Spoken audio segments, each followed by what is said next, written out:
계속해서 저와 함께 이제 사무엘상의 말씀을 함께 나누고 있는데요.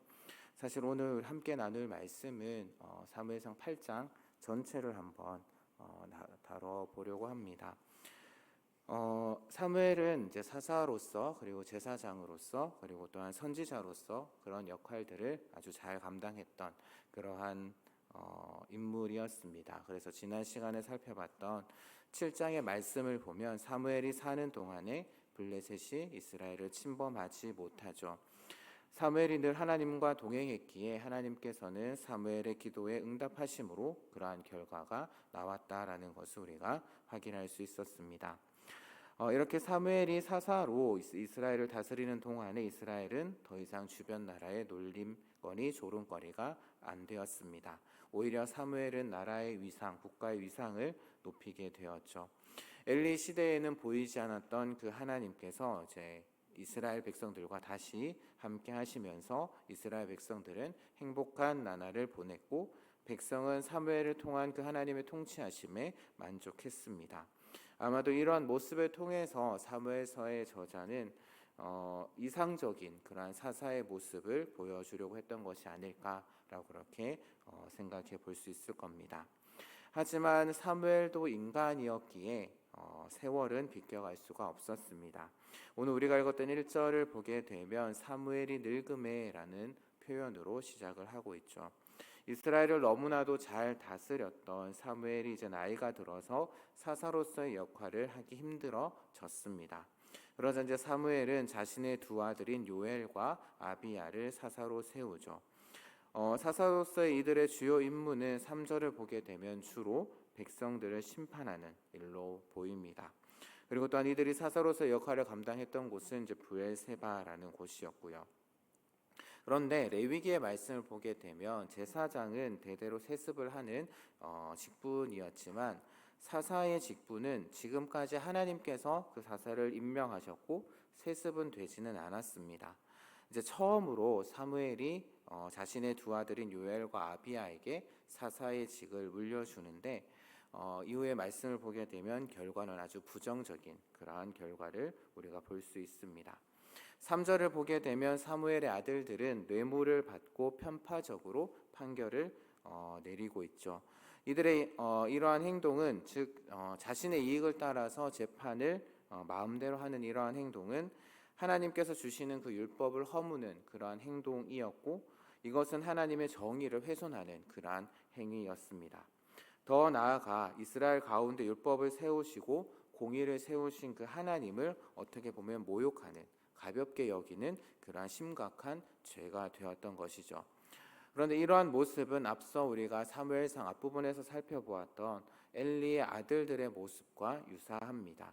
엘리의 아들들은 여호와의 제사를 침범하였고 강탈함으로써 하나님을 모욕했는데 사무엘의 두 아들 역시도 하나님을 모욕하고 있는 자신들의 이익을 따라서 재판하는 그러한 모습을 통해서 하나님을 모욕하고 있는 하나님을 가볍게 여기고 있는 그러한 것을 우리가 확인할 수 있습니다. 여기서 이제 드는 의문은 사무엘은 분명 엘리와는 다른 하나님 앞에서 그래도 바르게 살았던 인물이었는데 바로선 인물이었는데 왜 자녀들을 바르게 교육하지 못했을까라는 그러한 의문도 살짝 들기도 합니다. 어찌되었든 사무엘의 두 아들이 사사로서 보이지 말아야 할 그러한 행동을 하자 4절에서 이스라엘 장로들이 라마에 있던 사무엘을 찾아갑니다. 5절에 자신들이 사무엘을 찾아온 이유에 대해서 말을 하고 있는데요. 5절 말씀을 한번 함께 읽어보도록 하겠습니다. 5절입니다. 함께 읽겠습니다. 그에게 이르되 보소서 당신은 늙고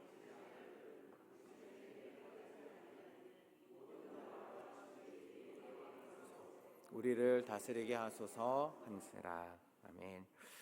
여기서 이제 장로들은 사무엘에게 왕을 요구합니다. 여기서 다스리다에 사용된 히브리어는 사사가 되다라는 그러한 표현인데요. 지금 이스라엘 장로들은 사무엘이나 사사들이 다스리는 것과 같은 역할의 그러한 왕을 지금 요구하고 있다라는 것입니다. 그리고 또한 우리가 가진 성경에는 번역이 되어 있지는 않는데요. 지금 당장이라는 그러한 의미의 히브리어가 사용되고 있습니다. 그러니까 장로들은 지금 당장 모든 민족들처럼 우리를 다스릴 그러한 왕을 우리에게 세워 주십시오라고 지금 사무엘에게 나와서 그렇게 요구를 하고 있는 것이죠. 그러면서 이제 왕을 세워야 하는 두 가지 이유를 밝히는데, 첫 번째는 사무엘이 늙었다라는 것이고, 두 번째는 사무엘의 아들들이 잘못된 재판을 하는 그런 사사로 적합하지 않기 때문이다라고 이야기를 합니다. 사실 이 두 가지는 새로운 지도자를 요청할 충분한 이유가 됩니다. 하지만 정의롭고 하나님의 마음에 합한 그런 사사를 구하지 않고 바로 왕을 세워달라라는 것은 조금은 다른 문제이죠. 어찌되었든 장로들의 말에 의하면 왕은 백성들을 다스리는 자들입니다. 그런데 생각해보면 이 일은 지금까지 사무엘을 비롯한 사사들이 해왔던 것이어서 굳이 왕을 뽑을 이유는 없습니다. 그런데 지금 장로들의 말, 그 5절에 나오는 그 장로들의 말 가운데 가장 핵심은 바로 모든 나라와 같이, 모든 나라들처럼에 있다라는 것이죠. 당시 이스라엘 주변의 나라들은 대부분 왕이 다스리는 왕정 체제를 갖추고 있었고, 왕을 중심으로 해서 상비군이 조직되어 있었습니다. 그래서 이 상비군은 필요할 때마다 모여 싸우는 이스라엘 군대와는 달리 왕이 직접 관리하고 훈련시키고 그리고 유지하기 때문에 강한 힘을 가지고 있었죠.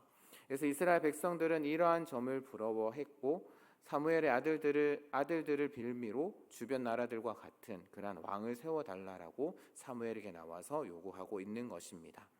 그러면 이렇게 왕을 요구하는 장로들의 요구에 사무엘은 어떻게 반응했을까요? 사무엘이 그것을 기뻐하지 아니하여라고 되어 있는데, 원문에 맞게 번역을 하면 사무엘의 눈에 그 일은 악했다라고 번역하는 것이 좋습니다. 즉 왕을 세우는 문제가 사무엘이 보았을 때에는 기분 좋고 나쁘고의 문제가 아니라 옳고 그름의 선과 악의 문제였던 것이죠. 이것은 이어지는 사무엘과 하나님이 나눈 그런 대화에서도 잘 나타납니다.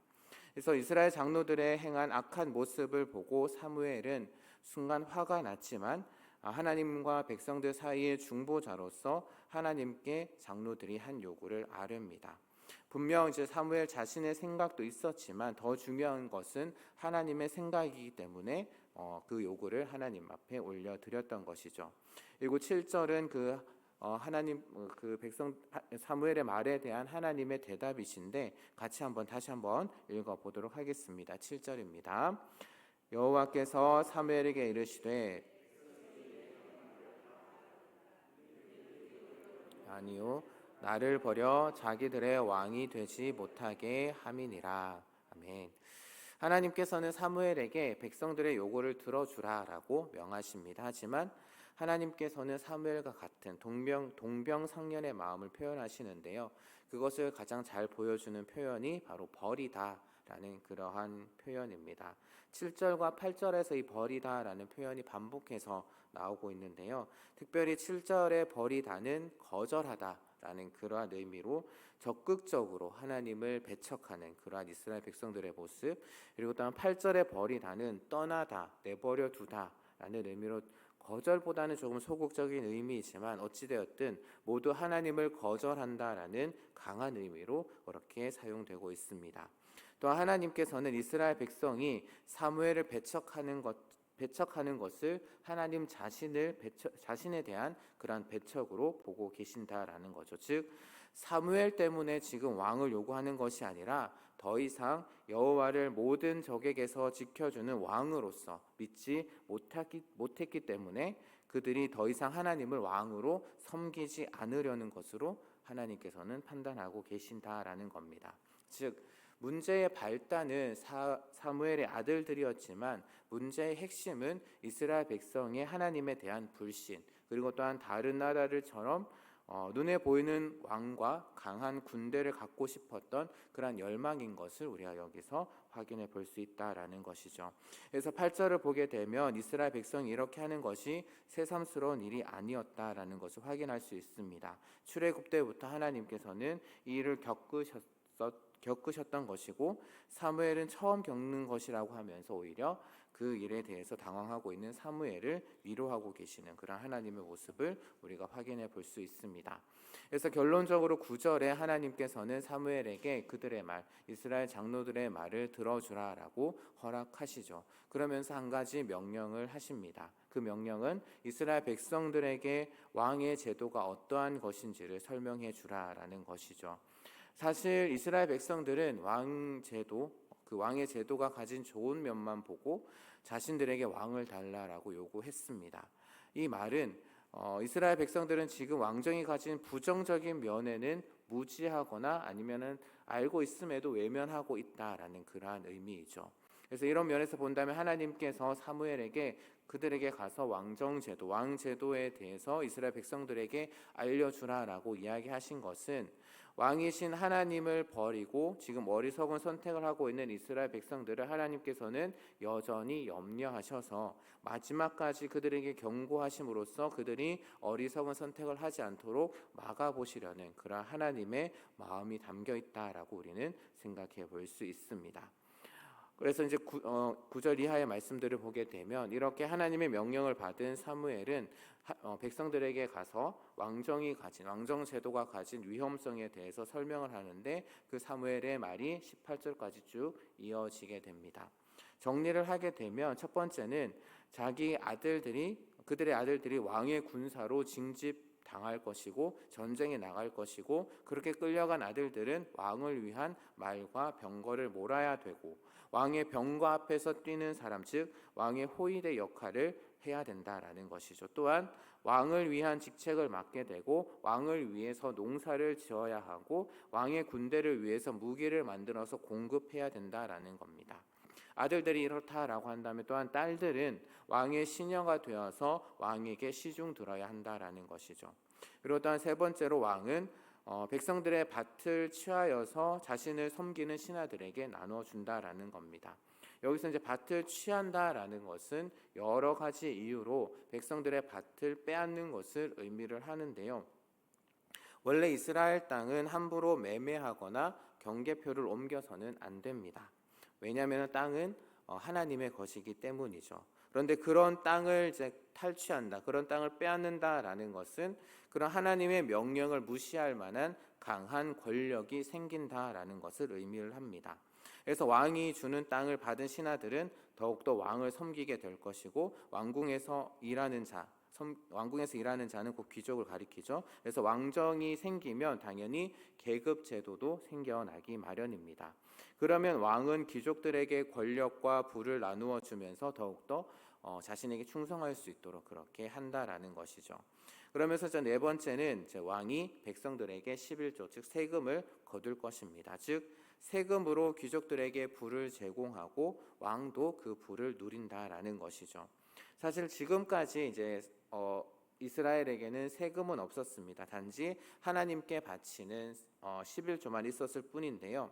그런데 이제 왕이 생기게 되면 그동안 하나님께 바치던 그 11조를 이제는 왕에게 바치게 된다라는 것이죠. 그리고 또한 다섯 번째로 결론적으로 백성들은 왕의 종이 된다라는 겁니다. 지금까지 이스라엘은 하나님의 백성으로서 모두 다 평등한 어떻게 보면 형제의 관계였다라는 겁니다. 하지만 계급이 생기면서 왕과 신하들과 그런 귀족들이 생기면서 계급이 생기고 그렇게 되면 백성들은 모두 왕의 종이 된다라는 겁니다. 그래서 결국 그들의 요구대로 왕을 세웠지만 그 왕으로부터 압제를 당하고 고통을 당해서 이전처럼 하나님께 부르짖는다 해도 구원하지 않으실 것이다 라고 18절에서 말씀을 하시는 거죠. 그래서 이 말은 하나님을 버리고 왕을 선택한 대가를 결국에는 치르게 될 것이다 라는 그러한 말씀입니다.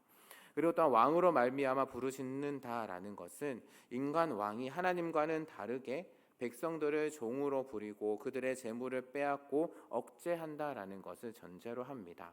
이렇게 하나님이 엄포를 놓고 계신 것, 어떻게 보면 엄포를 놓고 계시고 강하게 경고하고 계신 것은 앞서서 말씀드렸던 것처럼 이것이 마지막 경고이고 그래서 이스라엘 백성들이 어리석은 선택을 하지 않고 다시금 하나님을 택하는 현명한 판단을 하라라는 그러한 의도로 다시금 이렇게 말씀을 사무엘을 통해서 이야기를 했지만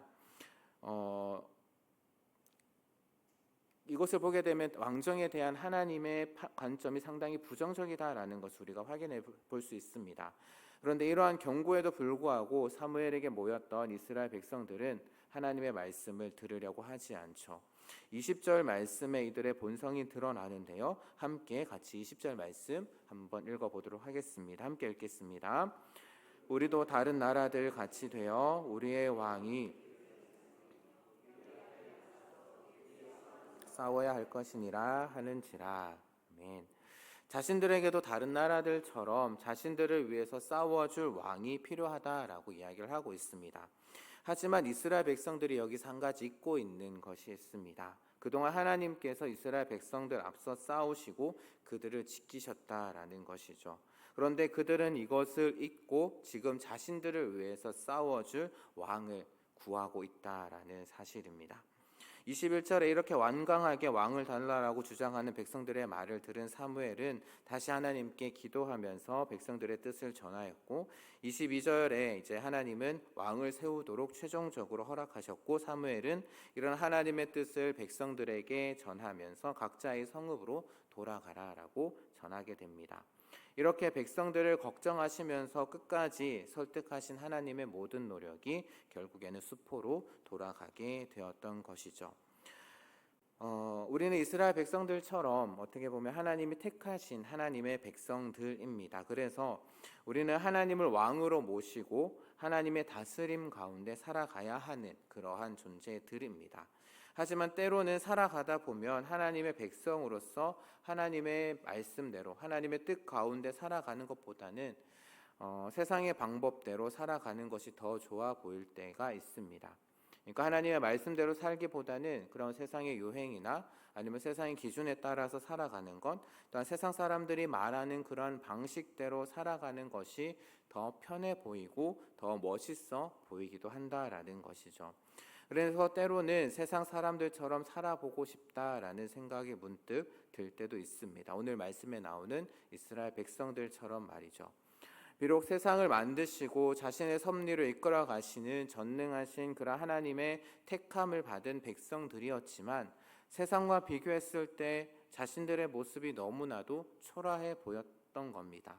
다른 이방의 나라들은 힘 있는 왕을 세워서 또한 군사들을 모으고 길러서 힘을 키웠습니다. 그래서 전쟁이 났을 때 그 군사들을 왕이 직접 이끌고 나가서 승리하는 그러한 모습, 그것이 너무나도 보기에 이스라엘 백성들의 눈에 보기에 너무나도 좋았던 것이죠.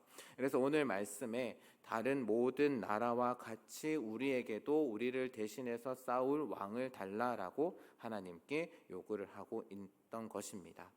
사실 오늘 사건의 발단은 사무엘의 두 아들 요엘과 아비야의 악행 때문이었지만 문제의 핵심, 앞서서 말씀드렸던 것처럼 이제 우리는 더 이상 하나님을 믿지 못하겠습니다 라는 그 마음이 문제의 핵심이었던 것이죠. 눈에 보이지 않는 하나님, 그 하나님을 더 이상 우리는 신뢰하지 못하겠다라는 겁니다. 눈에 보이지 않는 왕이 아니라 우리를 다스릴 눈에 보이는 왕, 눈에 보이는 지도자를 세워달라라고 백성들은 하나님, 사무엘에게 또 하나님께 요구하고 있고, 다른 나라들처럼 되고 싶다라는 생각이 그들 마음 가운데 가득 차 있었던 것입니다. 하지만 이스라엘은 거룩한 하나님의 백성으로 부르심을 받은 사람들입니다. 많은 민족 가운데 하나님께서 특별히 택하심을 받아서 구별된 하나님의 백성들이었죠. 그리고 앞서 그들은 미스바에서 놀라운 경험을 했습니다. 그들은 무장하진 않았지만 무장한 블레셋 군대를 그들이 이겼습니다. 하나님의 놀라우신 도우심으로 그들은 블레셋과의 전쟁에서 승리를 했던 것이죠. 그리고 또한 더 이상 블레셋은 자신들에게 쳐들어오지도 못합니다. 왜냐하면 왕이신 하나님께서 그들을 보호하시고 그들을 지키시기 때문이죠. 그럼에도 불구하고 이스라엘은 지금 하나님의 백성으로 살기를 어찌 보면은 거부하고 있는 모습. 하나님의 백성으로서의 구별된 삶, 거룩한 삶을 살기보다는 힘 있는 그러한 삶을 살기를 원했던 겁니다. 힘의 원리가 지배하고 있는 이 땅에서 그들을 꺾을 수 있는 더 강한 힘을 그들은 원했던 것이죠. 힘의 논리는 지금 이 시대에도 동일하게 적용됩니다. 어떻게 보면 힘 있는 사람이 더 잘 사는 것처럼 보입니다. 힘이 있는 사람들이 오히려 더 떵떵거리고 어깨에 힘을 주고 다니는 모습, 그래서 그런 모습들을 보면 나도 저렇게 한번 살아보고 싶다라는 그러한 생각이 들 때도 있습니다.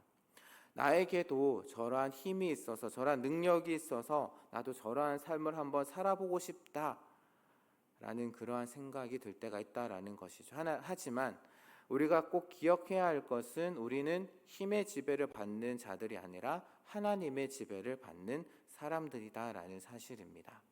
하나님의 백성으로서 이 땅에서 거룩하게 살도록 부름받은 거룩한 하나님의 백성이다라는 것이죠. 하나님의 놀라우신 사랑과 은혜로 구원받은 하나님의 자녀들입니다. 그러기에 세상을 절대 부러워하지 마십시오. 하나님께 세상 사람들과 같은 힘을 달라라고, 우리에게 저들과 같은 힘을 달라라고 절대 기도하지 마십시오. 하나님께서 바라시는 것, 하나님께서 원하시는 것은 세상 사람들이 이야기하는 그런 힘, 그러한 능력이 아니라 하나님 백성으로서의 거룩한 삶입니다. 하나님 백성으로서 거룩한 삶을 살아갈 때에 하나님께서는 우리를 지켜주시고 우리를 보호하여 주실 것입니다.